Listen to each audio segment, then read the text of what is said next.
Chez cet éleveur ariégeois, les récentes attaques d'ours ont fait de sérieux dégâts à son troupeau de 500 brebis. Chaque année, on a attaqué. Il y a 2 ans, on a perdu 50 brebis.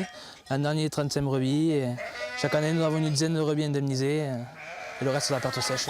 Chaque été, il perd en moyenne 10% de son cheptel en estive. Pour lui, les mesures de protection préconisées par l'État sont inefficaces. Les patous, ça ne marche pas. Même garder, il attaque quand même, comme je vous disais tout à l'heure. L'ours, il attaquait devant les 2 bergers, nous, à 9 h du matin. Et putain, l'estive, les 2 bergers, c'est gardé, il y a des patous. Et ça tape. Ça attaque tout le temps. Donc les mesures de protection ne marchent pas.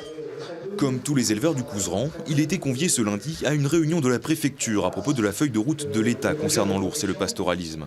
Si les débats ont été parfois houleux, le président de la Chambre d'agriculture a salué l'initiative de la préfète et s'est montré positif à l'issue de la rencontre. Et globalement, je trouve qu'il y a une petite avancée. Bon, 90% du temps, on nous lit l'éternelle messe des mesures de protection qui ne fonctionnent pas. Et puis, quelques avancées sur l'effarouchement, sur le nourrissage, sur quelque part l'idée que nous défendons de faire décohabiter. C'est-à-dire qu'on écarte les ours des troupeaux et des bergers et des éleveurs. Les éleveurs doivent encore trouver un terrain d'entente définitif avec l'État, mais aussi avec les associations environnementales, soucieuses de préserver la population d'ours.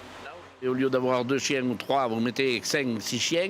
6 chiens, ils vont galoper un ours et l'ours il va partir. On n'est pas contre l'effarouchement, mais dans certaines conditions. On n'est pas pour l'effarouchement avec des tirs ou, comme disaient certains, à coups de fusil. Non, on est absolument contre.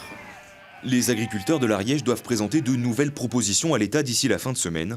Ils espèrent un dénouement avant les montées en estive de cet été.